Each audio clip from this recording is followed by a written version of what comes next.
안녕하세요. 책사랑호스 컨입니다. 신인간혁명 제1권 신세계입니다. 페이지 79입니다. 신세계. 새로운 무대는 펼쳐져 있었다. 음파저편의 양양한 세계가 무한한 나래를 펼치듯 커다란 비상의 시대를 기다리고 있었다. 호놀룰루를 출발한 지 5시간 반, 야마모토 신시는 창밖으로 펼쳐지는 미 대륙을 내려다보았다. 사방이 대지로 이어지고 지평선 저쪽은 옅은 안개가 끼어 하늘에 녹아 있었다.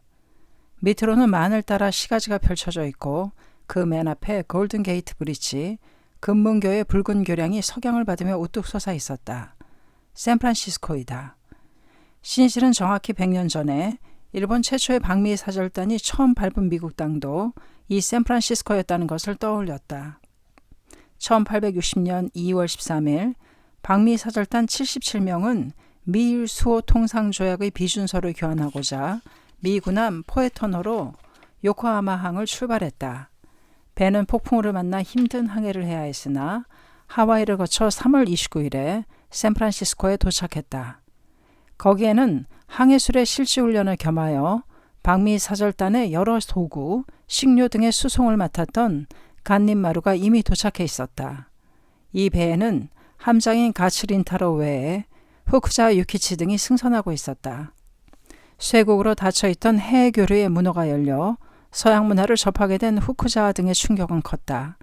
간니마루는 얼마 후 귀국길에 올랐으나 여기서 접한 그들의 견문은 일본의 근대화를 촉진하는 하나의 기폭제가 되었다.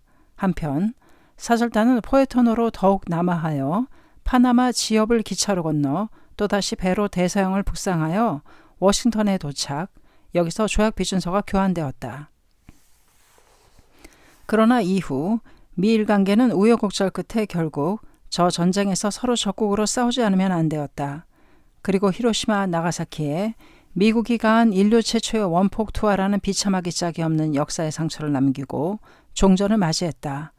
패전국 일본은 점령하에 놓여 전후 6년이 지난 1951년 9월 8일 이 샌프란시스코에서 이윽고 강화조약이 조인되고 동시에 미일 안전보장조약이 조인되었던 것이다. 일본은 이로써 피점령 상태를 벗어나기는 했으나 안보조약은 일본에게는 매우 일방적이고 불평등한 조약이라고 할 수 있었다. 신이치가 세계의 제일보를 새긴 이 1960년은 안보조약의 개정을 둘러싸고 일본 국내가 격동하던 해였다. 미일 안전보장조약은 대일 강화조약과 불가분의 것으로 조인되어 있었다.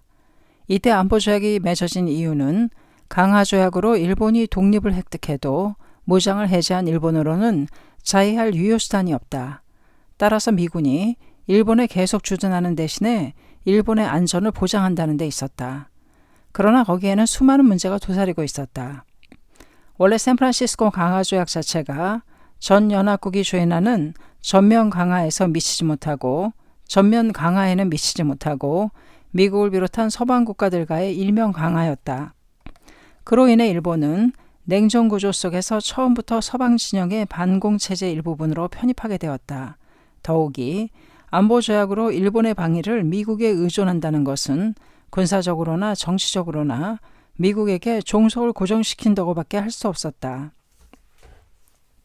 게다가 이 안보조약에는 미국 측에 걸리는 명기되어 있으나 책임에 대한 의무 규정이 없었다. 예를 들어 미군이 출동할 수 있는 것은 극동의 평화와 안전의 유지, 내란이나 소동을 진압하기 위해 일본 정부의 요청이 있을 경우, 외부로부터 무력 공격이 있을 경우 등으로 되어 있으나 일본을 지키기 위해 출동할 의무는 없었다. 더욱이 미국의 동의 없이는 제3국 기지를 사용하거나 군대가 통과하는 권리를 부여하지 않고 있어 일본의 주권은 현저하게 제한당하고 있었다. 또 조약 전문에는 안보조약은 잠정조치라고 하면서도 그 기한은 정해지지 않았으며 나아가 일본이 침략의 자국을 방해하기 위해 점차적으로 스스로 책임을 부담해 갈 것으로 기대한다고 되어 있었다. 부드러운 표현이긴 했지만 일본의 재군비를 요구한 것이라고도 할 수 있었다. 요컨대 자유를 위한 전력을 일본이 보유할 때까지 미군은 계속 주둔하며 미군을 철수시키려면 군사력을 증강시켜야 한다는 결론이 나온다. 사실 일본은 그 미국의 기대에 부응하여 1950년에 발족한 경찰 예비대를 보안대로 재편 강화하고 이윽고 1954년에 자위대로 발전시켰다. 이 강화조약과 미일안보조약은 1951년 10월 26일에 중의원에서 비준되었으나 그것은 어떤 의미에서 점령하에 놓인 패전국 일본의 어쩔 수 없는 선택이라고 할 수 있을 것이다. 그러나 미일안보조약이 일본에게 불평등한 조약임은 누가 보아도 명확했다. 조약의 개정에 의욕을 불태운 것은 기시 내각이었다. 기시 수상은 1957년 2월 내각이 만들어지자 곧바로 자위대법, 방위청 설치법이라는 방위 입법의 개정에 착수하여 자위대원 약 1만 명을 증원하고 군비 증강을 도모하기 시작했다. 당시 일본은 이미 고도 성장의 시대로 접어들고 있었다.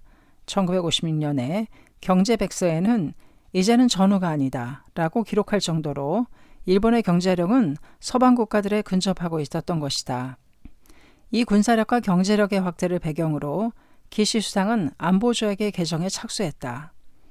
일본이 아시아의 반공 군사 국가가 됨으로써 미국과 대등한 관계가 되고 동시에 소련, 중국에 대해서도 강력한 외교 자세를 확립해 간다는 의도가 그에게는 있었다. 그것은 샌프란시스코 강화조약을 체결한 요시다 전 수상의 군사력은 미국에 의존하고 경제발전에 주력해 일본의 부흥을 도모하며 경제적으로 자유진영의 일원으로 진력한다는 노선과는 큰 차이가 있었다. 한편 미국은 그때까지는 안보조약의 개정이 시기상조라는 말을 해왔으나 마침내 이 무렵에 극동 전략이 전환되는 시기를 맞이하고 있었다.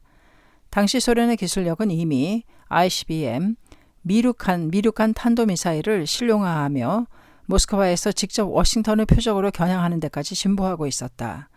미사일 기술에서 소련에 뒤진 미국은 소련에 대항하려고 ICBM 개발에 주력하는 한편 나토, 북대서양 조약기구 각국과의 기지협정 체결을 추진하여 IRBM, 중거리 탄도미사일로 소련 포위망을 구축하는 데 주력하고 있었다. 동시에 극동 전략도 미국은 핵미사일에 중점을 두게 되었다. 그와 함께 미사일 기지의 필요성이 증가되었으나 일본의 지상군을 배치하는 의미는 차츰 희박해지고 있다고 해도 좋았다. 이러한 배경에서 안보조약의 개정에 미국이 동의하여 제1회 미일협회가 행해진 것은 1958년 10월 4일의 일이었다. 그 한편에서 기시 내각은 그와 보조를 맞추듯 4일 후인 10월 8일 돌연 경찰관 직무집행법의 개정안을 중의원에 제출했다. 기시 내각이 제출한 경찰관 직무집행법, 경직법의 개정안이란 경찰관의 직무상 질문이나 소지품 조사, 토지, 건물의 현장 검색 등 경찰관의 재량을 대폭 인정하고 권한을 강화하는 것이었다. 이것이 중의원에 제출되자 제1야당인 사회당은 즉각 철회를 요구하고 그때까지는 일체 심의에 응하지 않겠다는 강경한 태도를 보였다. 매스컴도 기본 인권의 침해를 초래한다고 강하게 반대했다. 경직법 개정은 대중 오락 잡지에서도 기사로 다루어져 데이트도 방해하는 경직법이라는 제목으로 그 위험성을 호소했다. 자민당이 경직법 개정을 단행하려는 배경에는 이해의 전면적인 실시로 강한 반발을 일으킨 교사의 근무 평정에 대한 일교조의 반대운동이나 오지제지의 노동쟁이 등을 봉쇄하려는 의도가 있었다고 한다. 또 안보조약의 개정으로 반대운동이 고조될 것을 예상하여 선수를 치지 않았나 하는 견해도 있었다. 사회당은 국회에서 경직법에 격렬하게 저항하고 원회에서는 경직법 개약 반대 국민회의를 만들었다. 여기에는 사상, 이데올로기를 초월하여 각종 단체가 참가했다. 그리고 11월 5일에는 문화인이나 여성단체도 참가하여 단체 행동에 돌입, 동맹파업에 들어간 노동자는 460만 명이라고 한다. 더욱이 15일에도 전국에서 대대적인 항의 집회가 열려 전에 없는 대규모 항의 행동이 전개되었던 것이다. 이렇게 되자 기시 내각은 사태를 수습하고자 결국 경직법 개정을 단념했다. 민중의 힘만큼 강한 것은 없다. 민중의 힘은 대지의 강함과 유사하다. 일단 분노의 마그마를 내뿜고 진동하기 시작하면 산마저도 움직이는 에너지를 간직하고 있다. 시대, 사회를 바꿔가는 원천은 언제나 민중힘을 잊으면 안 된다. 경직법의 차례는 대중운동이 가지는 커다란 가능성을 다시금 말해주는 것으로 각계에 강한 영향을 끼쳤다. 이 경험은 사회당에게 국회에서 의석수가 모자라도 대중운동을 확대시키면 중요 법안의 통과를 저지할 수 있다는 자신감을 부여했던 것이 분명했다. 그러나 그것은 동시에 의회 민주주의의 경시로 이어지는 위험성도 간직하고 있었다. 아무튼 기시 수상은 이 경지법 개정 문제로 인해 국민의 신뢰를 한꺼번에 잃고 내각의 앞날이 위태로워질 정도로 불신을 사게 되었다. 기시 내각이 궁지에 몰려있던 11월 27일 황태자 아키히토 천황과 미츠코비의 결혼이 발표되었다. 그때까지 보도가 통제된 매스컴은 이 결혼을 일제히 대대적으로 취급하여 연일 두 사람의 러브스토리가 보도되었다. 황태자비가 처음으로 평민에서 선택된 것도 있어 국민의 관심은 정치에서 일변하여 황태자비에게 쏟아졌다. 매스컴의 보도에는 가루이자와와 테니스 코트에서의 로맨스 등 자유연애가 강조되고 미츠코비는 쇼와의 신데렐라로 일약 각광을 받으며 미치봄을 일으켰다. 그와 함께 기시 내각에 대한 격렬한 비판은 자취를 감추고 비난도 차츰 약해졌다.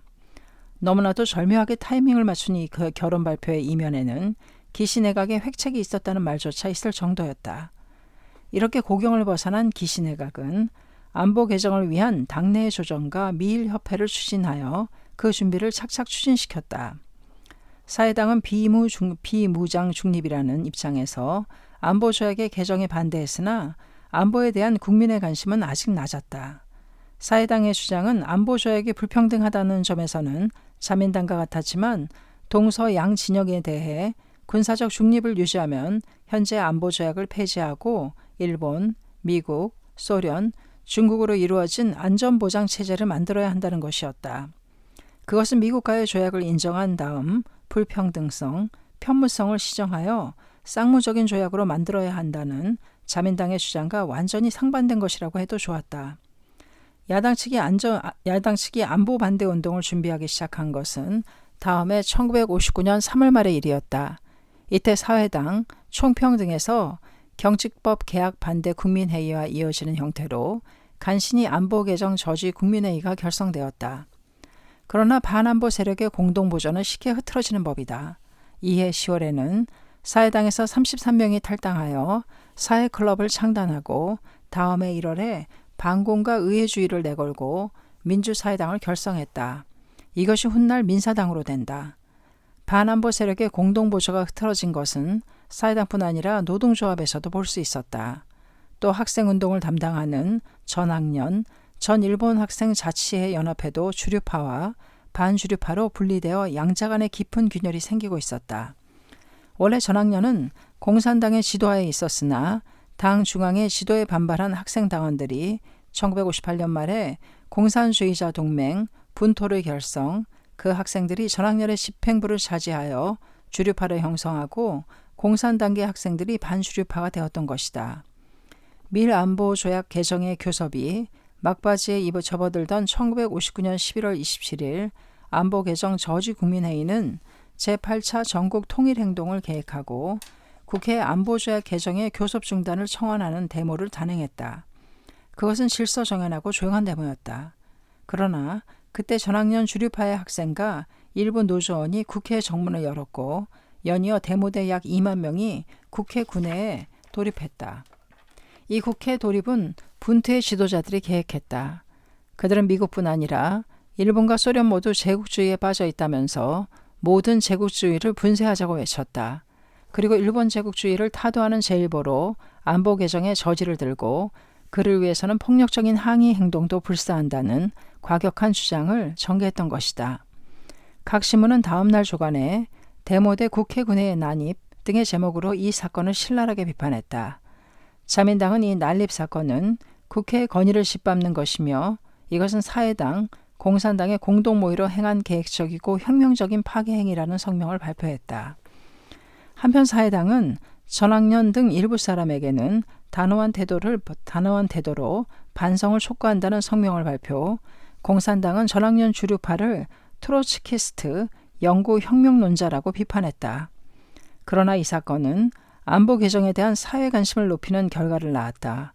또 틀에 박힌 데모만으로 안보 개정을 저지할 수 있는가 하는 생각을 하던 학생들에게 큰 충격을 주었다. 전학년은 기성정당의 비난에도 불구하고 도리어 많은 학생을 규합하면서 위세를 더해갔다. 이 국회 난입 사건으로 자민당은 곧바로 국회 주변의 데모나 집단 행동을 규제하는 국회 심의권 확보 법안을 제출했다. 그리고 중의위원회에서는 여당만의 단독 심의로 이 법안을 가결시켰으나 최종적으로는 성립되지 않았다. 1960년 1월 16일 기시 수상을 비롯한 일본 측 대표단 일행은 미일 시난보 조약을 조인하고자 하네다를 출발하여 미국으로 향했다. 하네다 공항에는 전날 밤부터 전학년 주류파 학생 700명이 농성을 하며 미국 방문을 막으려고 했으나 경관대에게 저지당했다. 그리고 19일 오후 2시 반, 일본 시간 20일 오전 4시 반, 아이젠하워 미 대통령이 동석한 가운데 히터 미 국무장관을 수석으로 하는 미국 측 대표와 기시 수상을 수석으로 하는 일본 측 대표에 의해 시난보 조약이 조인되었다. 장소는 100년 전 방미 사절단이 미일소 통상 조약을 맺은 백악관의 이스트룸이었다. 더욱이 이 자리에는 미 합중국 군대의 일본에서의 지위를 결정한 지휘협정을 조인한 외에도 부속 문서도 교환했다. 시난보 조약, 즉 일본과 미 합중국 사이의 상호협력 및 안전보장조약은 전문가 10조의 본문으로 되어 있었다. 신조약에서는 조약의 기한도 10년으로 정해져 있었다. 또 미국의 일본에 대한 방위 의무도 명확해져 구안보조약이 가진 편무성이나 불평등성은 시정되었다. 그러나 그 내용은 일본이 군비 증강을 도모하고 미국의 극동 군사체제의 일익을 담당할 것에 대한 약속이었다. 이와 관련하여 제3조에는 미일 양국은 무력 공격에 저항하는 각자의 능력을 헌법상의 규정에 따를 것을 조건으로 유지하고 발전시킨다고 명시가 되어 있었다. 이것은 후에 실시된 제2차 방위계획 등에서도 나타나듯 일본의 군사력을 더욱 강화시키는 것에 지나지 않았다. 또 제5조에는 미일 양국은 일본의 시정하에 있는 영역에서 어느 한쪽이 무력 공격을 받았을 경우 자국의 평화 및 안전을 위협하는 것으로 인정하고 공통의 위험에 대처하는 행동을 할 것으로 선언했다. 요컨대 일본에 있는 미군 기지가 공격을 받으면 일본도 방위의 의미를 지고 전쟁에 휘말리기 쉬운 위험을 부담하게 된다. 더욱이 계속되는 제6조는 일본의 방위뿐 아니라 극동에서의 국제 평화 및 안전 유지에 기여하기 위해 일본은 미군이 기지를 사용할 권리를 인정한다고 명기되어 있었다. 그것은 미국의 극동 전략 속에 일본이 포함됨을 의미한다고 할 수 있다. 이 시난보 조약은 조인 후 비준을 위해 국회에 제출되었다. 중의원에서 안보특별위원회가 설치되어 실질적인 심의가 시작된 것은 2월 19일의 일이었다. 위원회에서는 원래 이 조약을 수정할 수 있는 권리가 국회에 있는지 없는지로 시간을 끌었다. 더욱이 조문에 명기된 극동의 범위나 미군의 행동에 대한 사전 협의를 둘러싸고 심의는 진통을 겪고 있었다. 거기에 갑자기 부상한 것은 검은 제트기 문제였다. 전년 9월 가나가와현 후지사와의 민간 비행장에 기체를 온통 새카맣게 칠한 국속불명의 제트기, 유트기가 불시착하는 사건이 일어났다. 이 제트기에는 불분명한 점이 많았으나 미국은 자국의 기상관측기로 처리했다. 그로부터 8개월이 지난 1960년 5월 5일 소련의 후르시초프 수상은 소련 최고회의 연설에서 소련 영내를 침입한 미군기를 격추했다고 했다. 미국은 이때에도 문제의 제트기는 유트기로 기상관측을 하던 비무장 제트기라고 발표했다. 그러나 7일 후르시초프 수상은 그 발표에 대해 충격적인 언명을 했다. 미국의 발표는 거짓이다. 실은 이 제트기의 조종사는 생존해 있다. 신문하자 침입 목적이 스파이 행위를 위한 사진 촬영이라고 자백했다. 그 소련의 언명에 대한 미국의 변명도 극히 도전적이었다. 정보 수집은 어느 나라나 행하고 있다. 미국은 대량 파괴 무기의 기습 공격을 막기 위해 1955년에 미소 영공에 공중 시찰을 제안했으나 소련은 이를 거절했다. 비무장 유트기는 자유세계의 국경을 따라 과거 4년간 비행해 왔으나 그것은 기습 공격에 대처하려고 어쩔 수 없이 실시한 것이다. 1960년 5월 9일에 안보특별위원회에서도 이 문제가 당장 거론되었다. 같은 날 후르시초프 수상은 소련 영공을 침입하려고 기지의 사용을 허용하는 서방 진영 각국에 대해 소련은 그 기지를 향해 로켓을 겨냥하게 될 것이라는 엄중한 경고를 했다. 그것은 시난보 조약의 체결로 일본이 미소 분쟁에 휘말려 또다시 전쟁의 길을 걷는 것이 아닌가 하는 위기감을 국민에게 고조시키는 경고였다. 유투기 스파이 사건으로 동서냉전이 뿌리 깊음을 전 세계가 실감했다. 이 1960년은 냉전 해빙의 기대 속에서 막을 연 해였다. 전년 9월 후르시초프 수상은 미국을 방문하여 유엔 총회에 출석하고 동시에 화이트하우스 캠프 데이비드에서 아이젠하워 대통령과 회담했다. 그것은 냉전 14년 만에 처음으로 비치는 긴장 완화의 봄 햇살이었다. 미소가 접근하게 된 배경에는 핵미사일의 개발에서 소련에 뒤진 미국이 위협을 느끼고 있었던 점도 있었다. 또 점령하에 놓여있던 베를린 문제를 둘러싸고 미소의 순회회담이 불가결한 상황이었음도 사실이었다. 그러나 무엇보다도 핵무기 개발에 혈안이 되어 핵무기 축적을 서로 다투어왔던 냉전의 위험성을 양국의 순회가 자각하기 시작한 것이 분명 최대 요인이었다. 미국의 과학자 라이너스 폴링 박사에 의하면 당시 핵무기의 축적은 인류를 전멸시키는 양의 약 20배를 미국이 그 반수 정도를 소련이 보유하고 있었다고 한다. 유엔 총회에 임한 후르시초프 수상은 4년 동안 세계 각국의 군비를 철폐한다는 구상을 밝히고 그 제안을 총회에 제출했다. 이어 아이젠하워 대통령과의 회담에서는 국제 문제는 무력이 아닌 평화적인 대화로 해결할 것을 서로 약속하고 성명을 세계에 발표했다. 그야말로 시대는 커다란 전환점을 맞이한 것처럼 보였다. 그리고 전 세계인들은 1960년 5월 16일부터 5년 만에 파리에서 개최되는 동서의 순회회담에 평화 공전에 대한 기대를 걸고 있었다. 그러나 유투기의 스파이 비행이 명백해지면서 파리 회담은 결렬되고 6월로 예정된 아이젠하워 대통령의 소련 방문도 사실상 거절당했다. 냉전은 반대로 심각해지고 해빙의 계절은 또다시 엄동으로 되돌아갔다.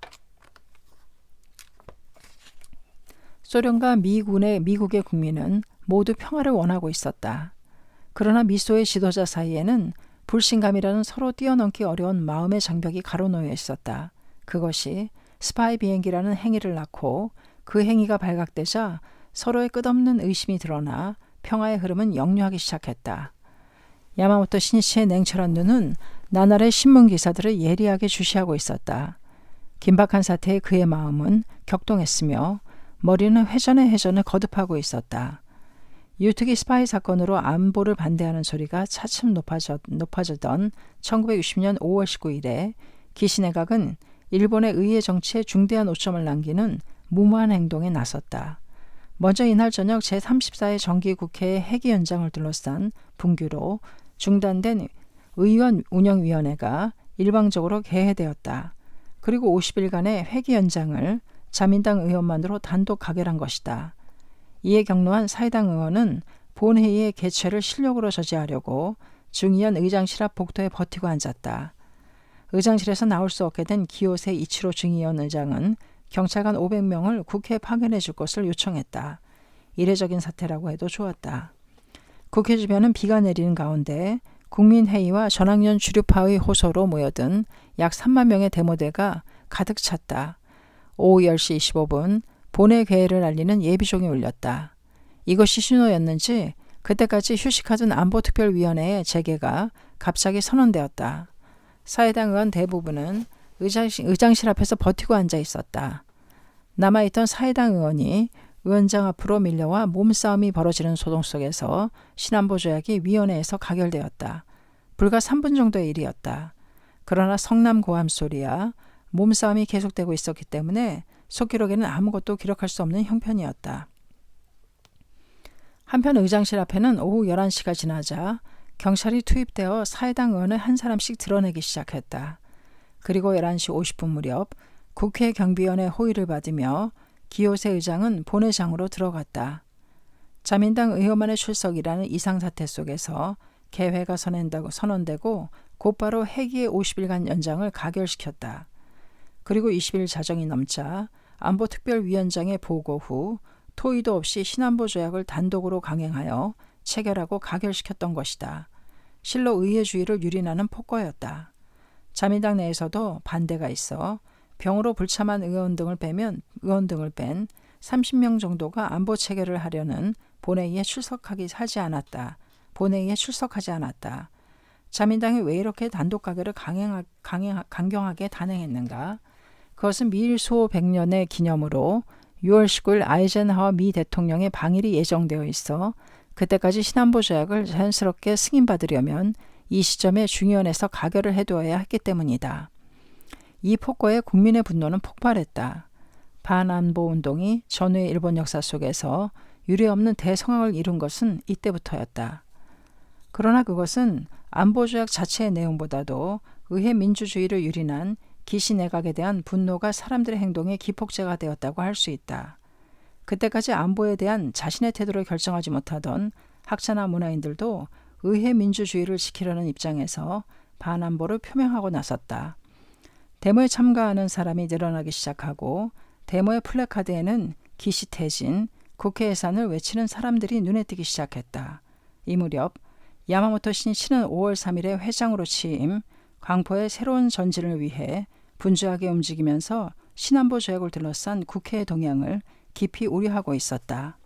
그 또한 의회 민주주의의 위기에 마음이 아팠다. 안보 문제는 일본의 심각한 테마임은 말할 나위도 없다. 종래의 안보 조약이 일본의 주권을 제한한 불평등 조약인 것은 명백하다. 그러나 신안보 조약도 많은 문제를 안고 있어 수정할 점도 있었다. 또 사회당이 주장하는 안보 자체를 폐기로 몰고 간다면 미일 관계가 생기는 균열을 어떻게 복구시키는가도 큰 문제였다. 그런 만큼 현실을 구체적으로 잘 파악하여 문제점을 분명하게 드러낸 다음 더 좋은 길을 찾아 합의를 이끌어내는 철저한 심의가 중요하다. 그러나 이 신안보조약의 심의에 많은 시간을 들였음에도 진정한 의미의 심의는 없었다. 자민당과 사회당 모두 처음부터 결론을 내린다는 식의 완고한 태도로 임했기에 자민당은 신안보조약을 저돌적으로 추진하여 가결시켰으며 사회당도 단호하게 이를 거부하는 데에만 고집할 뿐이었다. 다수에 의존한 자민당의 단독 강행 가결은 의회주의를 파괴하는 상징적인 사건이었으면 말할 것도 없었다. 그러나 이에 대해 의회 내에서 적절하게 대응하지 못한 사회당의 책임도 크지 않을 수 없었다. 원회에서 행하는 대중운동을 부정하지는 않으나 의원으로서의 책임과 의무는 어디까지나 철저하게 심의하여 그 속에서 해결책을 강구해야 하기 때문이었다. 실로 의회주의의 생명은 합의점을 이끌어내는 끈질긴 토론과 대화에 있음을 잊으면 안 된다. 자민당이 신안보 조약을 강행하여 체결한 날부터 국회 주변에는 연일 수많은 데모대로 가득 메워졌다. 문화인의 데모도 있었고 등불을 들고 하는 여성들의 데모도 있었다. 그것은 폭넓은 반안보 운동을 말해주고 있었다. 이 안보 문제는 당연히 학회 청년들 사이에서도 큰 관심사가 되었다. 5월 하순의 어느 날 야마모토 신이치는 남자부 대표와 간담했다. 그때 한 청년이 진지한 얼굴로 질문했다. 신안보 조약은 지금 큰 문제가 되고 있습니다. 이 기회에 학회도 통일된 견해를 내놓아야 하지 않을까요? 신이치는 미소를 띠며 말했다. 그렇다면 자네는 안보를 반대하는가 아니면 찬성하는가? 저는 단연코 반대입니다. 안보는 폐기하고 중립을 지켜야 한다고 봅니다. 그러자 다른 청년이 발언했다. 저는 전적으로 찬성하지는 않습니다. 하지만 지금으로는 어쩔 수 없다고 생각합니다. 일본은 미국의 협력 없이는 군사적으로나 경제적으로나 자립할 수 없는 상태입니다. 지금 안보를 폐기한다면 일본은 미국을 적으로 돌리게 됩니다. 따라서 안보를 지금 단계에서 폐기하라는 건 현실을 무시한 의견입니다. 다른 청년들도 의견을 말했으나 주장은 둘로 나뉘었다. 신이치는 그들을 감싸 안듯 둘러보고는 온화하게 말하기 시작했다. 청년부인 자네들에게도 이 정도로 의견이 갈라지고 있다. 한마디로 학회원이라 해도 안보에 대한 시각은 다양하다. 반대도 있고 찬성도 있다. 그리고 어떤 선택에도 일장일단은 있다. 그것을 학회 입장에서 이렇게 해야 한다고는 말할 수 없다. 나는 가능한 모두의 의견을 존중하고 싶다. 대성인의 어서에 안보에 대해 설해진 것도 아니니 학회에도 여러 생각이 있어도 좋지 않을까? 정치와 종교의 차원은 다르다. 종교의 첫 번째 사명은 모든 것의 기반인 인간 생명을 개척하는 데 있다. 종교단체인 학회가 정치적 문제에 일일이 견해를 내놓는 것이 아니라 학회가 추천한 참의원 의원이 있으니 그 동지를 신뢰하여 그 해결 방법을 맡기고 싶다. 단 정치 문제라 해도 이를 간과하면 민족이 반드시 불행해지고 인류의 평화가 파괴되는 근본적 문제라면 나도 발언하겠다. 아니 선두에 서서 싸우겠다. 청년들의 눈은 빛났다. 안보 반대의 소리가 갈수록 높아지던 6월 10일 아이젠하워 미국 대통령의 방문을 협의하고자 일본을 방문한 해거티 대통령 비서의 차가 데모대에게 포위당하는 사건이 일어났다. 하네다 공항에서 미 대사관으로 가는 해거티 비서가 탄 차를 공항의 출구 부근에서 전학년 반주류파와 노조원 데모대가 포위한 것이다. 데모대 중에는 차 위로 뛰어오르는 자도 있었고 차를 흔드는 자도 있었다. 해거티는 약 1시간 정도 연금되었다가 미 해병대의 헬기로 구출되어 간신히 탈출했다. 이 사건은 국제적으로도 큰 파문을 일으켰다. 험프리 미 상원 외교위원은 미국인에 대한 직접적인 모욕이라며 격렬하게 항의했다. 그리고 5일 후인 6월 15일 60년 안보운동 중에서 가장 슬프고 참혹한 역사의 한 페이지가 새겨졌다. 이날 저녁 무렵 전학년 주류파의 데모대와 노조와 신극인 등의 데모대가 각기 국회를 향해 행진하고 있었다. 이 데모대의 트럭으로 깃발을 세우고 접근한 우익단체가 갑자기 습격했던 것이다. 그 속에는 여성이 많은 신극인의 데모대에서 다수의 부당자가 나왔다. 도망가는 사람들이 나무 뭉둥이로 마구 두들겨 맞았다. 순식간에 일어난 일이기에 경찰의 대응도 늦어졌다.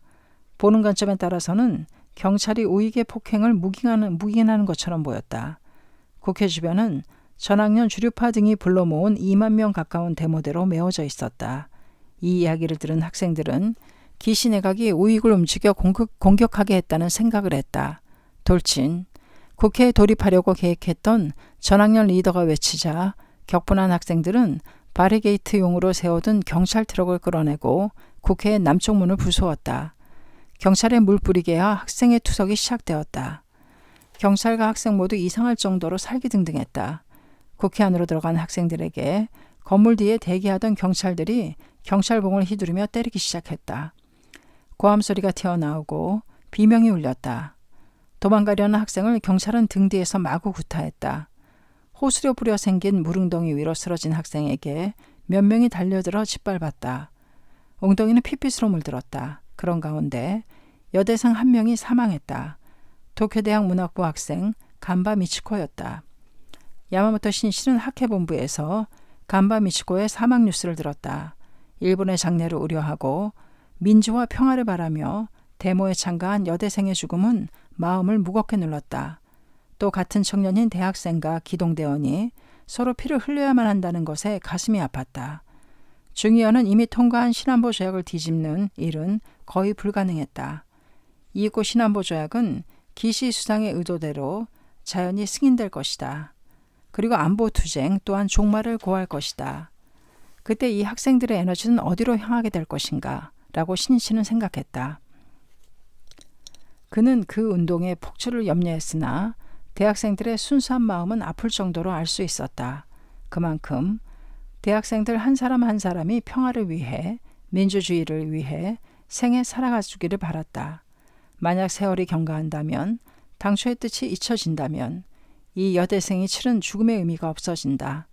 신실은 침통한 마음으로 여대생의 죽음에 보답하기 위해서라도 진실한 민주화 평화의 시대를 창조해야 한다는 결의를 했다. 사건 다음 날 정부는 이러한 정세로는 아이젠하워 미 대통령을 일본에 맞이하기가 어렵다고 판단하여 방문의 연기를 신청했다. 이때 기시 수상은 기자회견에서 이렇게 말했다. 일본이 직면한 사태를 생각하건대 파괴적 폭력으로 민주주의, 의회주의가 파괴된다면 이는 중대한 문제다. 정부는 공산주의에 대항하여 인간 자유의 존엄을 지키는 민주주의를 끝까지 옹호할 결의이며 그에 필요한 치안 대책을 세우는 것이 최대의 급선무다. 거기에는 자신의 책임을 반성하지 않는 권력자의 오만함이 있었다. 자민당이 단독으로 강행하여 체결한 자체가 민주주의, 의회주의를 짓밟고 사람들의 분노의 불에 기름을 부은 최대 원인이 아니었던가. 6월 19일 밤 12시 데모대가 국회를 포위한 가운데 신안보 조약은 참의원 의결을 거치지 않은 채 자동 승인이 되는 시간이 되었다. 그 순간 정적이 감돌았다. 불승인을 선언한다. 마이크로 외치는 소리가 울리자 한쪽에서는 함성이 울렸다. 그러나 대학생 대부분은 허탈한 얼굴로 그것을 듣고 있었다. 그 자리에서 무너지듯 주저앉은 대학생들도 있었다. 또 흐느껴 오는 여대생의 모습도 있었다. 누구나 한결같이 패배감을 들이키고 있었다. 신안보 조약의 비준서 교환은 6월 23일에 실시되어 이날 신조약이 발효되었다. 조약이 발효되면서 기시 수상은 퇴진을 표명하고 7월 19일 이케다 히야토 내각이 성립되었다. 그것은 일본의 정치의 계절이 끝나고 경제의 계절의 시작을 고하는 사건이었다. 야마모토 신이치는 3개월 전에 이 사건을 생각하면서 샌프란시스코 공항에 내렸다. 1960년 10월 3일의 일이었다. 공항 로비의 시계는 오후 4시 35분을 가리키고 있었다. 호놀룰루보다 2시간 빠른 시차였다. 로비에는 멤버 몇 명이 마중 나와 있었다. 야마모토 선생님 어서 오세요. 정말 잘 오셨습니다. 부인 한 사람이 이렇게 말하며 부이사장인 주조 기요시에게 인사했다. 세큐 신문 등에서 신이치의 사진을 보았지만 면식이 없었던 만큼 누가 회장인지 금방 알 수 없어 풍채가 좋은 주조를 회장으로 생각한 것이다. 주조는 얼굴을 붉히고 신이치를 가리키며 야마모토 선생님은 이쪽이십니다. 라고 말했다. 동행한 간부들은 민망해하는 그의 모습이 우스워 견딜 수 없었다. 죄송합니다.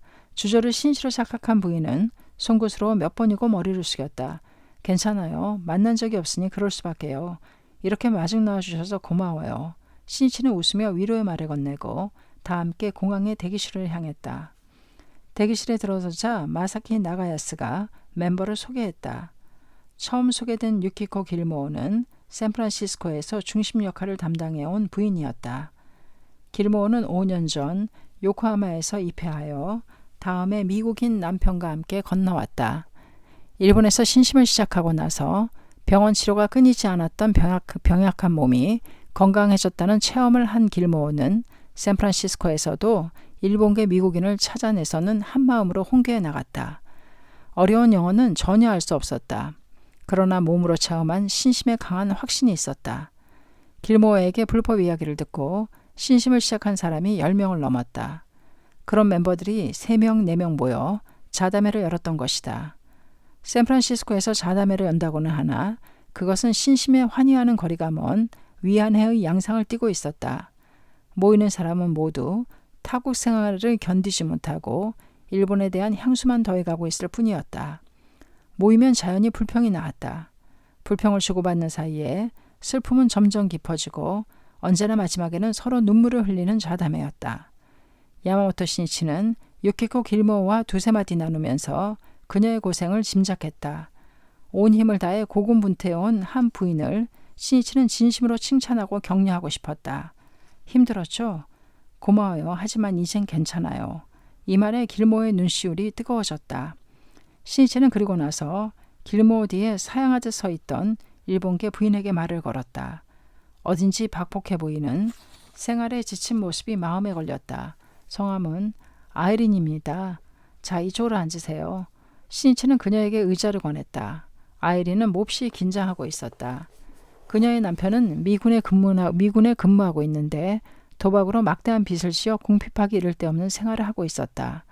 몸도 마음도 지칠 대로 지쳐 자살까지 생각한 작년 6월 불법 이야기를 듣고 지푸라기라도 잡겠다는 심정으로 입회한 것이다. 신심은 열심히 하고 있습니까? 신씨가 물었다. 예, 불같은 신심을 하고 있습니다. 간단하게 잘라 말했다. 그녀는 불같은 신심이란 일시적으로 불타올라도 즉시 꺼져버리는 신심이며 물 흘러가듯 지속하는 물같은 신심이야말로 강성한 신심의 자세라고 배워왔다. 그런데 흥분해서 불타오르는 불같은 신심이 강성한 신심으로 느껴져 이런 대답을 한 것이다.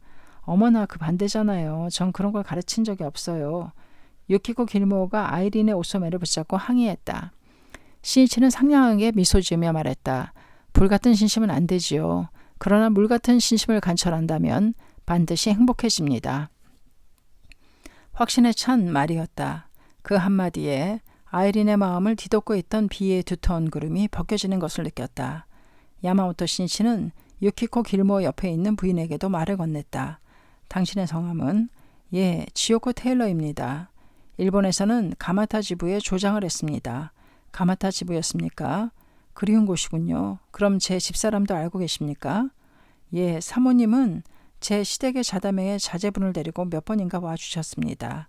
게다가 제가 처음 참석한 자담회가 사모님의 친정인 하루키 씨 댁이었습니다.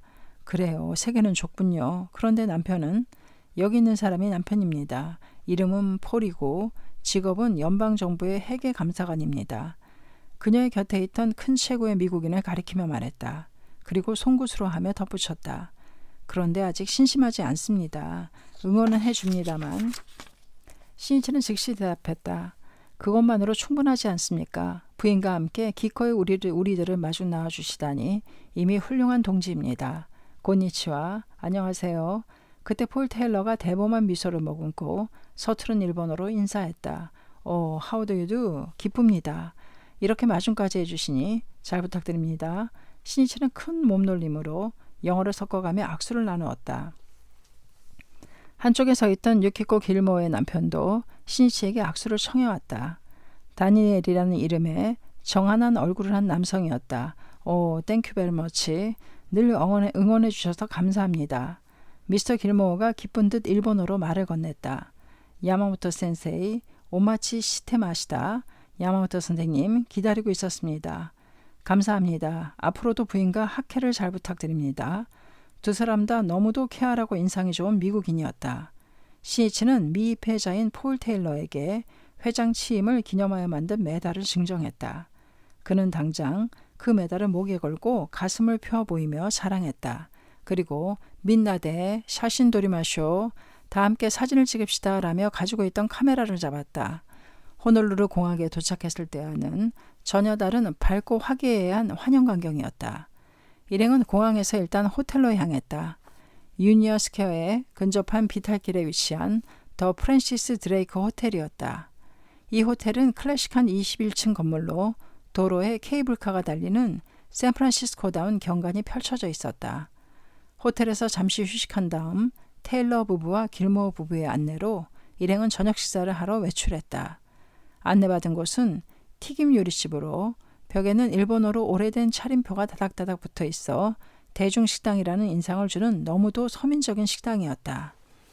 이것은 테일러 부부가 이미 양식에 실증이 났을 일행을 생각하여 적어도 일본 음식을 맛보게 해주고 싶은 생각에서 선정한 식당이었다.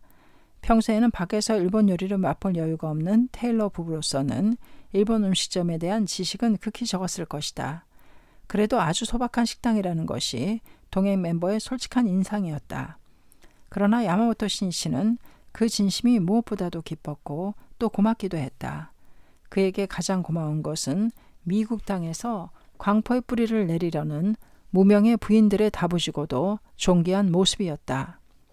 또 그녀들에게는 회장 야마모토 신이치의 진심 어린 위로와 격려의 미소야말로 최고의 진수성찬이었다. 그것은 너무나도 조촐한 만찬이었지만 이것이 미 대륙에서 가진 최초의 회식이 되었던 것이다. 신이치는 두 남편에게도 몇 번이고 감사와 위로의 말을 건넸다. 일본어는 잘 모르는 듯했지만 부인이 통역해주자 눈을 빛내며 고개를 끄덕였고 미소로 답해주었다. 식사 중에 유키코 길모에게 전화가 걸려왔다. 회장 일행을 공항으로 마중 나갔으나 시간이 늦어 만날 수 없었던 멤버가 길모의 집에 모여 있다는 것이다. 이야기를 들으며 신이치는 생각했다. 그 사람들은 여러 악조건 속에서 어떻게든 시간을 맞추려고 조바심을 내면서 분명 달려왔을 것이다. 그리고 이미 우리들이 떠난 공항에서 쓸쓸한 마음으로 낙담하며 길모의 댁으로 달려왔을 것이다. 지금 가장 많은 격려를 해주어야 하는 건 그 사람들이다. 내겐 그 책임과 의무가 있다. 야마모토 신실은 당장이라도 그 멤버들을 만나러 가고 싶었다. 그러나 식사 도중에 자리를 뜨는 것은 이곳을 안내해준 테일러나 길모어에게 큰 신뢰라고 생각했다. 어쩔 수 없이 부인부장인 기요하라 가스와 유학생인 나사키 나가야스에게 유키코 길모어와 함께 그들이 모여있는 곳으로 가도록 부탁하고 전원과 격려의 선물을 보냈다. 신이치는 이러한 순간순간을 결코 소홀히 하지 않았다. 싸움의 승패도 순간을 어떻게 살리는가에 달려있다. 벗에 대한 격려도 놓쳐서는 안 될 때가 있다. 그의 반응은 항상 빨랐다. 때를 놓치지 않고 언제나 기민하게 손을 썼다. 그것은 지금을 놓치면 영원히 그 기회가 오지 않을지도 모른다는 회장으로서의 긴박한 책임의 일념에서 키워진 감수성의 예민함이었을지도 모른다. 더욱이 청춘의 모든 것을 쏟아 도다 조세이를 섬기고 후계의 제자로서 그가 받은 엄한 훈련 속에서 몸으로 습득해온 것이기도 했다. 기요하라 일행이 자리를 떠나자 신실은 폴 테일러에게 말했다. 번거롭게 해서 대단히 죄송합니다. 그러나 일부러 공항까지 달려와 주신 분들의 진심에 힘 닿는 데까지 보답하고 싶기에 불법이란 특별한 게 아닙니다. 진실한 인간의 길을, 인간으로서의 올바른 행동을 설한 겁니다. 지오코 테일러가 시니치의 이야기를 통역해 주었다. 폴은 진지한 얼굴로 귀를 기울이고 있었다. 그의 눈은 더없이 빛났다. 그리고 양손을 크게 벌리며 상냥하게 말했다. 오, 불법, 원더풀. 지오코의 눈시울이 뜨거워졌다. 남편에게 조금이라도 불법을 이해시키려고 이런저런 괴로움을 겪고 있었다. 그녀는 몹시 감격한 얼굴로 신치에게 말했다. 선생님 감사합니다. 남편이 신심 이야기를 듣고 이렇게 기뻐하는 모습을 본 건 처음입니다. 또 내일은 선생님을 모시고 자담회를 열 수 있다고 생각하니 꿈만 같습니다. 그런데 죄송스럽게도 샌프란시스코에는 멤버가 그렇게 많지는 않습니다. 괜찮습니다. 나는 씨앗을 뿌리러 왔으니 내일부터가 새로운 출발입니다.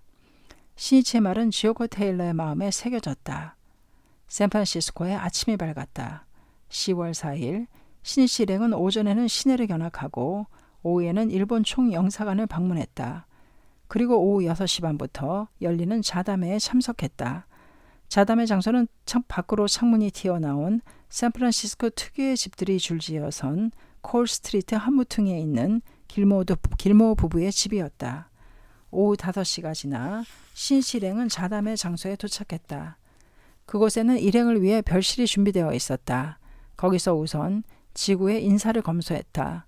어젯밤 시니치는 동행 간부에게 샌프란시스코에도 지구를 결성할 의향이 있음을 말하고 부의사장 주조 기유시 등에게 인사안 작성을 의뢰했던 것이다. 주조가 인사안을 시니치에게 보였다. 시니치는 잠시 생각한 다음 결단을 내렸다. 그렇군. 이렇게 할 수밖에 없겠군. 이렇게 합시다. 그리고 조용히 말했다. 이번에 북남미의 지부나 총지부도 만들 생각이네. 해외는 미래의 대법전장이 될 테니까.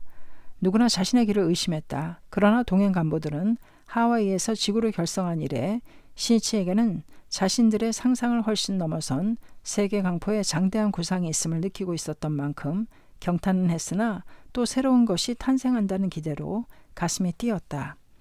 그 후 시니치는 현지의 주요 멤버 몇 명을 별실로 초대했다. 실은 오늘 샌프란시스코에 지구를 결성하려 합니다. 그래서 유키코 길모 씨에게는 지구부장을, 지오코 테일러 씨에게는 지구 부인부장을 부탁하고 싶습니다. 두 사람은 긴장한 얼굴로 수긍했다. 길모 씨는 여성 지구부장이 되는 셈입니다. 이곳에는 여성 멤버가 많고 미국은 남녀평등의 나라이니 그것도 좋지 않을까 합니다. 게다가 불법에는 남녀를 가리지 말지니라 라고 있으니 여성 지구부장이 탄생해도 결코 이상할 건 없습니다. 두 분이 힘을 합치면 반드시 훌륭한 지구가 만들어질 겁니다. 예, 열심히 하겠습니다. 기필코 싸워 승리하겠습니다. 결의가 담긴 대답이었다. 그녀들의 심전에 지금 강포의 종자가 심어지고 있었다. 야마모토 신치는 그리고 나서 두 사람의 남편들에게 말했다. 또 다니엘 씨와 폴 씨는 지구의 고문이 되어주세요. 지금과 마찬가지로 부인을 응원해 주시고 지구의 여러분을 지켜보고 때로는 상담할 수 있는 좋은 상대가 되어주세요. 부탁드려도 될까요? 시니치의 말에 옆에 마사카 나가야스가 통역했다. 두 사람은 상냥하게 끄덕이며 승낙했으나 동행 간부들은 과연 놀라운 표정을 감추지 못했다. 길모어는 불법의 깊은 법리 등은 거의 모르는 모양인데다가 테일러는 입회도 하지 않았다. 그 두 사람을 고문으로 앉힌다는 발상은 누구도 할 수 없었다. 신실은 동행 멤버의 마음을 눈치채고 곧바로 말했다. 나는 폴 씨와 같은 분을 소중히 하고 싶다. 신심하지 않는데도 학회를 잘 이해하고 협력하고 있다.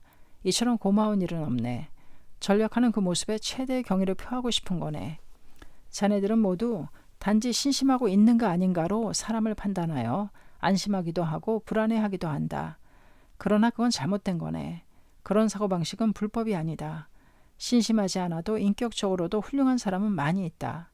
그런 사람들이 살아가는 모습을 보면 거기에는 불법 본연의 것과 서로 통하는 게 있다. 또 반대로 신심하고 있지만 동지나 사회에 폐를 끼치고 학회를 배반하는 사람도 있다. 그러므로 신심하면 좋은 사람이고 신심하지 않으면 나쁜 사람이라고 판단한다면 큰 잘못을 저지르게 되네. 아니, 인권 문제마저 일으킨다고 나는 생각하네. 신이치의 사고 속에는 학회와 사회 사이에 벽은 없었다. 불법, 즉 사회인 이상 불법자로서 바라야 할 것은 만인의 행복이며 세계의 평화이다. 또 넓은 산기슭을 끼고 있는 대사는 쉽사리 붕괴되지 않으나 단의 절벽은 맥없이 무너지기 쉬운 법이다. 마찬가지로 반석 같은 강포를 건설하려면 대산의 산기슭처럼 여러 가지 사회적인 입장에서 학회를 지원해주는 주위 사람들의 존재가 소중해진다. 더욱이 그러한 벗의 존재야말로 인간을 위한 종교로서 올바름을 증명할 수 있다는 것을 그는 통감했다. 야마모토 신치가 별실에서 협의를 끝내고 간담하고 있을 때 자담회를 하기로 했던 방에서 근행 소리가 울려 나왔다. 그는 그 방에 얼굴을 내밀었다. 30대 전후에 미국인 남성을 중심으로 2, 3명의 멤버가 근행하고 있었다. 도사인 남성의 발음은 실로 정확했고 낭낭한 근행이었다. 신씨는 별실로 돌아와 잠시 후 그 남성과 아내인 여성을 불러들여 간담했다. 성함이 어떻게 되시는지요? 신이치가 묻자 그는 미소 지으며 양손을 벌리고 고개를 흔들었다. 곁에 있던 부인이 대신 대답했다. 죄송합니다. 남편은 일본어를 몰라서. 남편의 이름은 조지 올리버입니다. 저는 아내인 야스코입니다. 조지 올리버는 6년 전에 일본에서 입회하여 3년 전에 아내인 야스코와 함께 미국으로 돌아왔다. 일본에서는 대학에서 영문학을 가르치는 나카코 시부산 간다 주지에게 지도를 받으며 활동에도 참가하여 착실하게 신심에 힘써왔다. 미국에 돌아와서도 부부가 함께 신심을 지속하여 홍교에도 결실을 맺었다. 어디서 오셨습니까? 예, 네바다주 리노에서 왔습니다. 고맙습니다. 먼 길에 수고 많으셨습니다. 몇 시간이나 걸리셨습니까? 자동차로 5시간 정도 걸렸습니다. 고생 많으셨군요. 자, 그럼 늦어지면 안 되니 자담회가 끝나면 곧바로 돌아가십시오. 야스코는 그 말을 남편에게 전했다. 감사합니다. 조지는 일본어로 대답하고는 계속해서 영어로 말하기 시작했다. 그것을 마사키 나가야스가 통역했다. 야마모토 선생님, 미국에 와주셔서 정말로 영광입니다. 저희들은 이전에 미국으로 돌아가야 할지 일본에 남아야 할지를 도다 선생님에게 지도를 받은 적이 있습니다. 그때 선생님은 불법은 세계로 강선유포되어야 하니 미국에 돌아가 열심히 해주세요라는 말씀을 하셨습니다. 저는 그 말을 듣고 세계 광선유포를 바라는 도다 선생님의 마음을 접한 듯한 심정이었습니다. 야마모토 선생님은 회장에 취임하시고 아직 5개월밖에 되지 않으셨는데 이렇게 미국에 와주셨습니다. 그것은 바로 세계 강포를 원하는 도다 선생님의 정신을 실천하는 것이라 생각합니다. 조지 올리버의 이야기에 동행 간부들은 주의 깊게 귀를 기울이고 있었다. 저는 도다 선생님이 돌아가시고 학회가 어떻게 될지 불안하게 생각하고 있었습니다. 그러나 이렇게 야마모토 선생님을 만나니 학회는 젊은 야마모토 선생님과 함께 끝없는 미래를 향해 새롭게 출발했다는 걸 느꼈습니다. 또 야마모토 선생님께서 저희가 돌아가는 일까지 마음을 써주시니 감사합니다. 오늘 선생님과 만날 수 있었던 게 제게는 귀중한 인생의 추억입니다. 올리버의 이야기를 듣고 일본의 간부들은 놀라며 서로 얼굴을 마주보았다. 그들에게는 일본인이 아니면 신심이나 학회 정신을 모르지 않을까 하는 생각이 마음 한구석에 있었다. 그러나 이 미국의 동지를 눈앞에 두고 그런 생각이 얼마나 잘못된 착각인가를 실감하지 않을 수 없었다. 십계를 호구한 인간의 마음은 보편적이다. 그러므로 인종, 민족을 초월하여 신심 또한 보편적이다. 야마모토 신이치는 조지 올리버의 이야기를 들으며 네바다에도 지구를 결성하여 이 부부를 지구부장과 지구부인부장으로 임명해야 한다는 생각을 했다. 그는 네바다에 해원이 거의 없다는 것도 들어서 알고 있었다. 거기에 미국인 지구부장을 탄생시키는 것은 역시 모험이라면 그 모험임이 분명했다. 그러나 씨를 뿌리지 않으면 싹은 나오지 않는다. 또 언젠가는 세계 각국의 일본인이 아닌 리더가 탄생하지 않으면 본격적인 강포의 전개는 있을 수 없다. 또 조직이라고 해도 사람으로 결정된다. 중심자가 홀로 일어서면 거기서부터 모든 것이 열리는 법이다. 순간적으로 신이치의 두뇌는 굉장한 속도로 회전했다. 그는 말했다. 네바다에도 지구를 결성하겠습니다. 동양한 간부로서는 이미 이해를 뛰어넘는 결단이라고 할 수 있었다. 그것은 바로 세계 강선 유포를 생애의 사업으로 정하고 돌진하는 신이치의 일념과의 차이였다. 그가 손을 쓰는 하나하나는 결코 단순한 착상이 아니었다. 설령 순간적으로 내린 결단이라도 광선 유포를 위해 일념의 억겁의 실로를 다한 숙고가 있었다. 세계는 신이치의 흉종에 고동치고 있었던 것이다. 자담의 시간이 가까워졌다. 유키코 길모어는 과연 몇 명의 벗이 올지 걱정되어 견딜 수 없었다. 이번에 야마모토 회장을 맞이하면서 그는 본부의 해외 담당에게 샌프란시스코 주변에 거주하는 20명 정도의 회원 명단을 받았다. 이 멤버들의 집을 방문하기도 하고 편지로 연락을 취하기도 했으나 그렇게 많은 사람이 온다고는 생각하지 않았다. 그러나 자담회가 시작될 무렵에는 30명 정도의 참석자가 자담회 장소를 가득 메웠다. 대부분은 일본계 여성들로 참석한 멤버들마저도 참석자가 많다는 것에 놀라고 있었다. 일본 각지의 동지들도 이날 야마모토 회장이 참석하여 여기에 자담회가 열린다는 것을 샌프란시스코로 건너간 사람들에게 전했던 것이다. 아이린은 자그마한 소리로 유키코 길모에게 말했다. 굉장하군요. 이렇게 많이 모이다니. 지용의 보살이라더니 정말로 땅에서 솟아난 게 아닐까요? 이상한 소리 말아요. 어제도 야마모토 선생님에게 불같은 신심하고 있다고 자랑스럽게 이야기하시더니 내가 항상 이상한 걸 가르치는 사람처럼 여겨지잖아요. 두 사람의 이야기는 신씨에게도 들렸다. 그는 그런 천진한 대화에 흐뭇함을 느꼈다. 자담회가 시작되자 동행 간부가 차례차례 인사했다.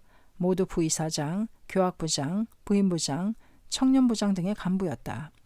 참석자들은 세교신문에서만 보던 간부의 지도를 접하고 꿈꾸는 심정으로 이야기를 듣고 있었다. 이윽고 회장 야마모토 신씨의 지도 차례가 되었다. 그는 여기서도 질문을 받기로 했다.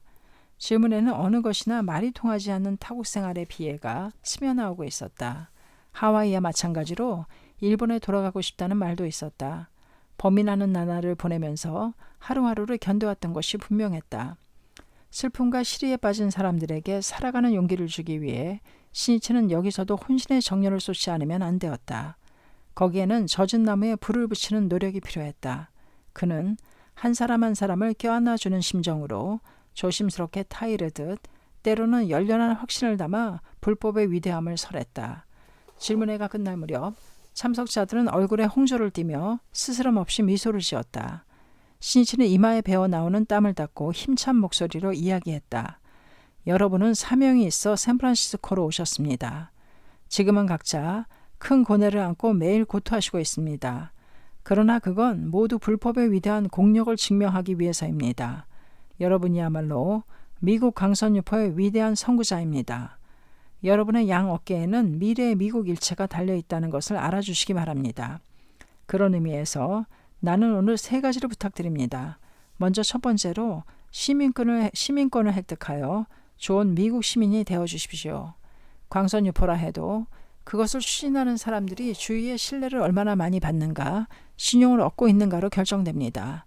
미국에 있으면서 자기가 몸담고 있는 나라조차 사랑하지 못하고 일본에 돌아갈 것만을 생각하며 뿌리 없는 풀과 같은 생활을 한다면 사회의 신뢰는 얻을 수 없습니다. 시민권을 획득한다는 건 나라를 짊어질 의무와 책임 그리고 권리를 얻는 겁니다. 그것이 사회의 신뢰 뿌리를 내리는 첫걸음이 됩니다. 두 번째로 자동차 운전면허를 취득해 주십시오. 미국은 일본과 달리 국토가 넓습니다. 어디를 가도 차가 필요합니다.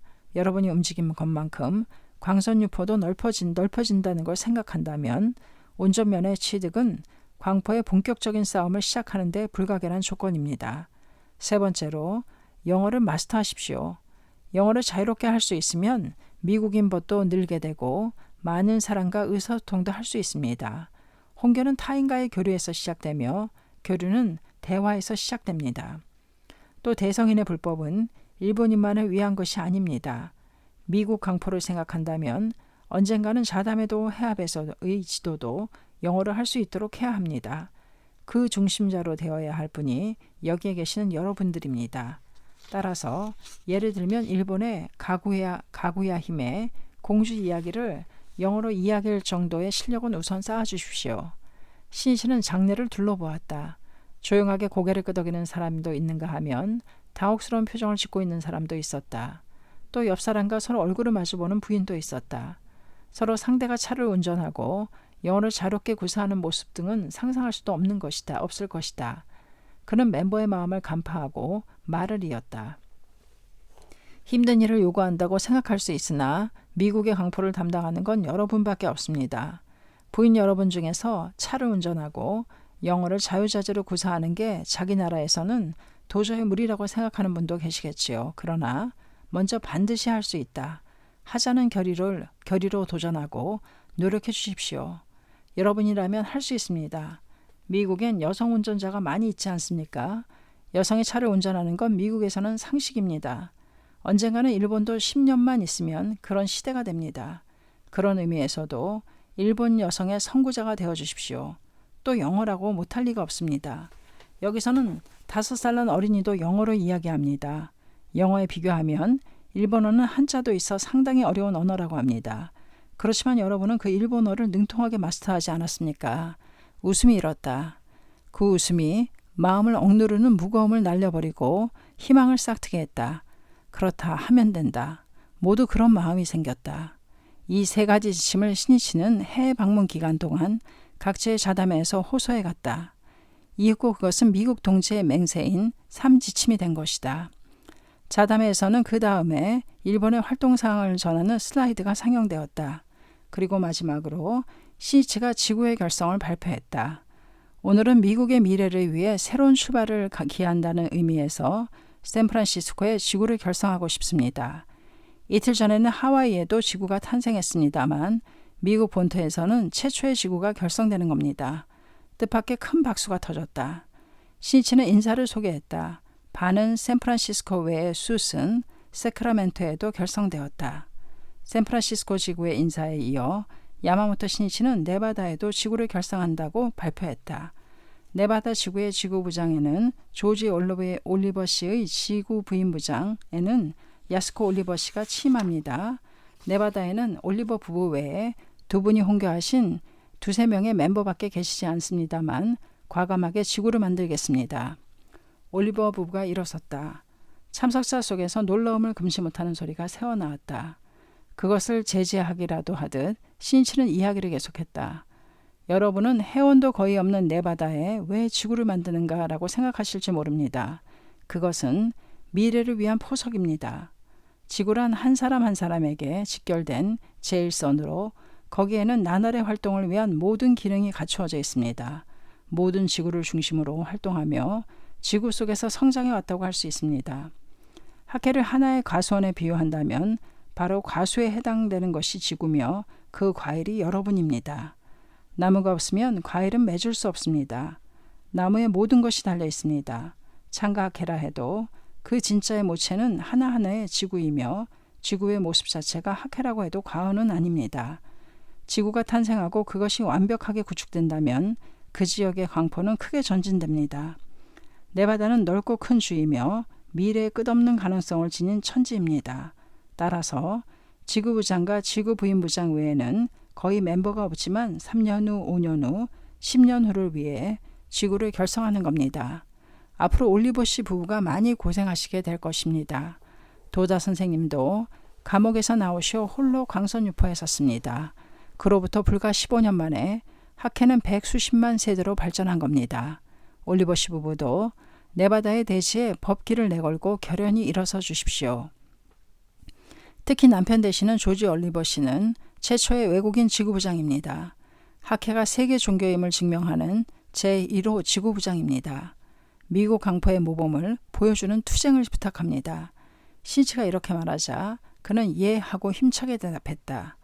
상쾌한 목소리에 울림이 있었다. 또 하나 네바다의 땅에도 강포의 씨앗이 심어졌다. 참석자는 모두 새로운 시대의 도래를 느끼고 있었다. 자담회가 끝난 뒤에도 대부분의 멤버는 돌아가려 하지 않았다. 모두 기뻤던 것이다. 차와 과자, 김밥 등이 나왔고 방 이쪽 저쪽에서 한담의 꽃이 피었다. 동행 간부에게 지도를 청하는 사람도 있었고 주소를 서로 교환하는 모습도 볼 수 있었다. 야마모토 신이치가 별실로 돌아가자 부인부장인 기요하라 가스가 찾아왔다. 선생님, 기요하라는 주저하며 말했다. 실은 유키코 길모오 씨야 멤버들이 지금 우리에게 식사를 대접하라고 $1씩 돈을 거두었다고 합니다. 기요하라의 말을 듣자 신씨는 어두운 표정을 지었다.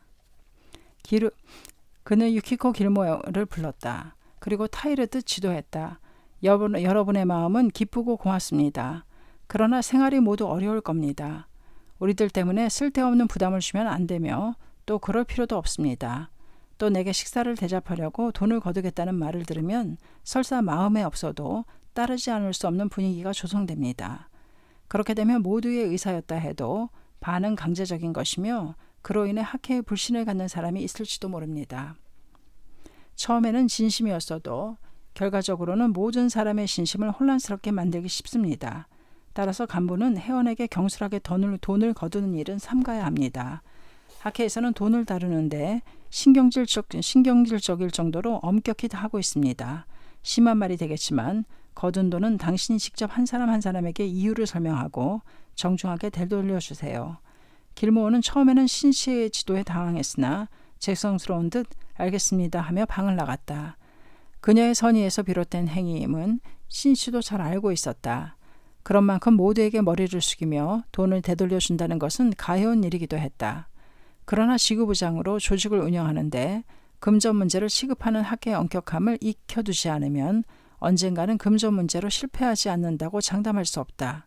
그것은 동지를 생각하는 마음으로 한 자비의 지도였다. 잠시 후 야마모토 신씨는 다시 자담의 장소였던 방에 얼굴을 내밀었다. 아이린이 간담하는 사람들의 사이를 누비듯 가자와 차를 나르며 바쁘게 움직이고 있었다.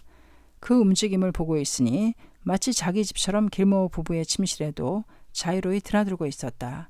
신씨는 그녀를 불러세웠다. 린씨, 당신은 길모어 씨와는 친구일지 모르나 남의 집 침실을 함부로 출입하는 건 삼가야 합니다. 서로의 프라이버시를 지키는 건 미국 사회의 중요한 윤리입니다. 불법은 사람의 행동 거지를 설한 것으로 불법적 사회입니다. 사람들의 신뢰를 얻으려면 사소한 일에도 마음을 쓰는 것이 중요합니다. 언젠가는 모두 미국 강포의 중액이 될 사람들이다. 그러기에 신씨는 하나하나 스스럼 없는 행동에 이르기까지 세심하게 충고해 주어야 한다고 생각했다. 실로 하나에서 10까지 직접 키우는 인재 육성이라고 해도 좋았다. 그때 이사인 이시카와 유키오가 옆에 와서 앉았다. 이렇게 보고 있자니 걱정이군요. 간부가 된 사람을 포함해 아무튼 상식 없고 물정을 너무도 모릅니다. 이래서 과연 해갈 수 있을지 정말 인재가 없군요. 동지를 깔보는 말투였다. 신씨는 그 말에 실망하며 말을 이었다. 나는 결코 그렇게 생각하지 않습니다. 모두 인재입니다. 지금부터 빛날 겁니다. 순수하게 전력을 다해 신심한다면 모두 강포의 역사에 이름을 남길 선구자가 될 겁니다. 미래가 기대됩니다. 이시카와는 허 하고 방을 나갔다. 이날 간부로 등용된 사람은 확실히 간부의 경험도 부족하며 훈련받지 못한 것이 분명했다. 또 사회적인 입장이나 지위도 결코 훌륭하다고는 할 수 없었다.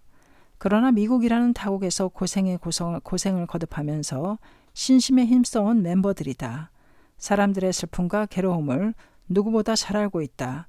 그렇다면 광선유포라는 인간의 1:1 드라마를 엮어갈 리더로서 가장 적합한 존귀한 사명을 가진 사람들이라고 하지 않을 수 없다. 신씨에게는 마치 한 사람 한 사람이 언젠가는 반짝반짝 빛나며 7가지 빛깔의 광채를 발할 다이아몬드 원석처럼 여겨졌다. 다음 날 10월 5일 일행은 아침 식사를 마치고 거대한 삼나무로 유명한 코스코 레드우드가 무성한 뮤어우주 국립공원으로 향했다. 이 코스트 레드우드가 총본산에 건립 기진할 대객전의 건설자재로 적당한지 검토하기 위해서였다. 안내자는 이날도 길모 부부와 테일러 부부였다. 시가지를 빠져나와 샌프란시스코만을 오른편으로 보면서 달리자 전방에는 골든게이트 브릿지, 금문교의 붉은 기둥이 보였다.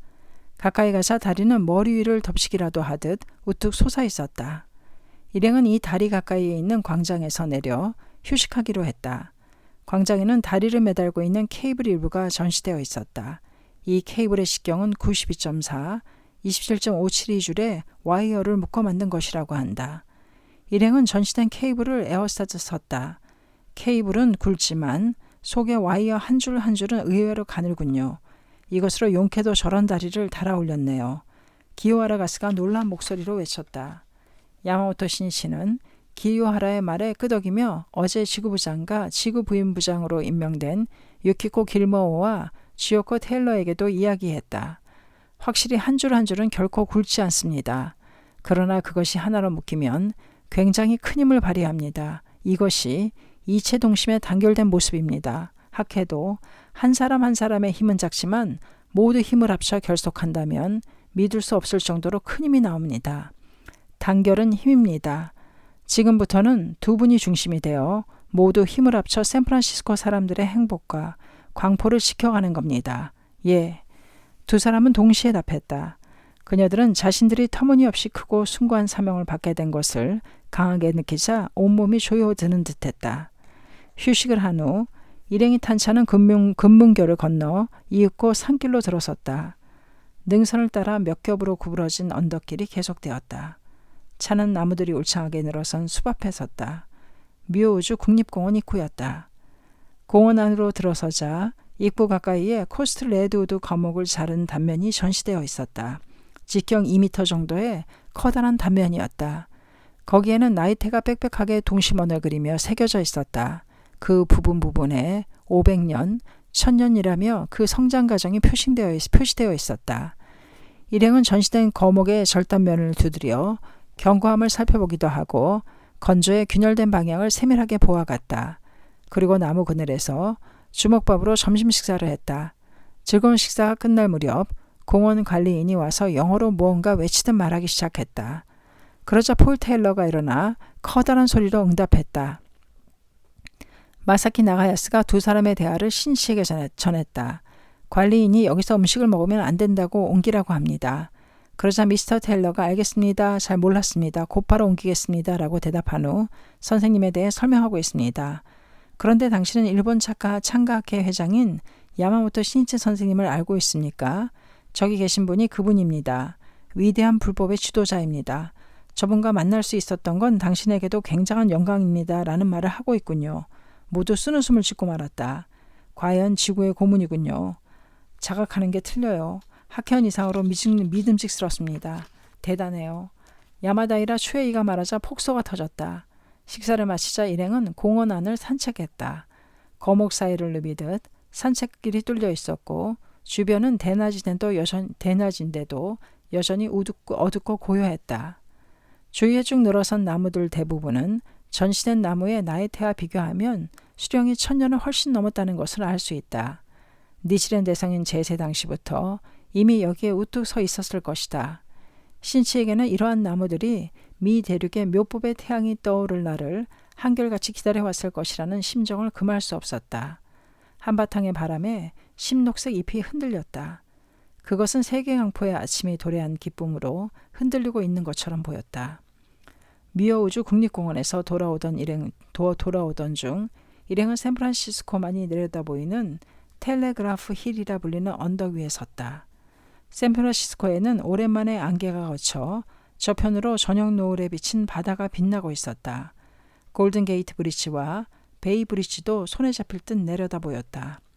멤버는 가을의 상쾌한 바람을 받으며 눈앞으로 전개되는 대자연의 파노라마에 숨을 삼키고 감상하고 있었다. 언덕 정상에는 소방용 호스 끝을 닮은 코이트 타워가 서 있었다. 샌프란시스코를 항상 사랑했던 부호 릴리 히치코크 코이트 부인이 세운 탑이다. 그 바로 밑에 광장 중앙에 긴 망토를 걸치고 가슴에 십자가를 단 동상 하나가 있었다. 저건 누구의 동상일까? 야마모토 신이치가 말하자 마사키 나가야스가 동상의 대자에 적힌 글자를 보러 갔다. 야마모토 선생님, 크리스토퍼 콜럼버스입니다. 아메리카 대륙을 발견했다는 바로 그 콜럼버스입니다. 콜럼버스가 이탈리아의 제노바 출신이라 하여 이탈리아계 시민이 1957년 10월 12일에 세운 것이라고 한다. 콜럼버스가 미 대륙에 도달하게 된 단서가 되었던 바하마제도 워틀링 섬에 상륙한 것은 1492년 10월 12일이므로 465주년에 건조된 것이다. 10월 12일이라면 대성인의 대여본전 건립과 같은 날이군. 중얼거리던 신이치가 말했다. 그 소리에는 깊은 감개가 담겨 있었다. 원래 콜럼버스의 여행은 마르코 폴로의 동방견문록에 대륙의 동쪽 해상 1500마일에 있는 황금의 성 시파항구로 기록된 일본을 목표한 여행이었다. 일본을 황금의 나라로 소개한 마르코 폴로가 아시아에 체제했던 것은 1279년 니치렌 대성인은 일본에 계시면서 1년 부재 총여의 대어본전을 도연하셨던 것이다. 실제로 일본은 마르코 폴로가 말한 것처럼 황금으로 빛나는 제보의 나라는 아니었다. 그러나 대성인의 대어본전 도연에 의해 전 인류의 행복과 평화를 실현하는 대불법의 황금빛을 아시아 동쪽인 이 섬에서 세계를 향해 발했던 것이다. 시판카에 매혹된 콜럼버스가 산타마리아호, 니냐호, 핀타호 세 척의 범선을 이끌고 스페인 파로스항을 출발한 것은 1492년 8월 3일 이른 아침이었다. 카나리아 제도를 경유하여 대서양을 돌진한 지 71일 10월 12일에 그는 워틀링 섬을 발견하고 상륙했다. 대성인의 대어본전 건립에서 213년째 되는 날이었다. 야마모토 신이치는 거기서 무언가 불가사의한 인연을 느꼈다. 콜럼버스가 산살바도르, 성스러운 구세주라고 이름한 그 섬은 그가 목표한 시판크도 동양도 아니었다. 그곳은 서양인에게는 미지의 신세계 미국이었다. 그러나 그것이 세계 역사의 한 획을 긋는 대항해 시대의 새로운 한 페이지를 열었던 것이다. 콜럼버스가 도달한 날로부터 지금 400수십 년의 세월이 흐르고 있다. 그의 항해는 황금을 찾고 식민지를 얻기 위한 여행으로 미국의 원주민에게 그것은 다만 침략일 뿐이었다. 그러나 신이치의 여행은 휴머니즘의 황금빛을 세계에 가져다주는 평화 여정이었다. 그것은 세계 광선 유포로 향하는 대항해 시대의 개막이었다. 콜럼버스 상 앞에서 신이치 일행은 기념사진을 찍었다. 기념 촬영이 끝나자 신이치는 콜럼버스 상을 올려다보며 말했다. 우리들은 지금 콜럼버스와 마찬가지로 미국의 제일보를 새겼다. 그러나 우리들이 하려는 일은 콜럼버스를 훨씬 능가하는 대위협이다. 이 지구에 무너지지 않는 행복과 영원한 평화라는 신세계를 만들려는 것이다. 앞으로 20년, 50년, 100년이 지나면서 오늘이라는 날은 반드시 역사의 위대한 의의를 새기는 기념일이 될 것이다. 모두 엄숙한 마음으로 신이치의 말을 들었다. 그러나 그 말의 의미를 실감하기에는 아직은 오랜 세월을 기다려야 했다. 신이치는 아득한 바다 저편을 꼼짝 않고 주시했다. 붉은 석양 속에 머리카락을 바람에 흩날리며 서 있는 그의 실루엣이 선명하게 드러났다. 신이치는 잠시 움직이지 않았다. 그는 기심에 있는 은사 도다조세에게 이야기하고 있었다. 선생님, 신이치는 선생님 말씀대로 신세계 강포의 문을 열었습니다. 내리솟는 태양을 받은 그의 얼굴은 금색으로 불타며 빛나고 있었다. 신세계였습니다. 감사합니다. 책사랑 오죽헌이었습니다. 긴 시간 들어주셔서 고맙습니다.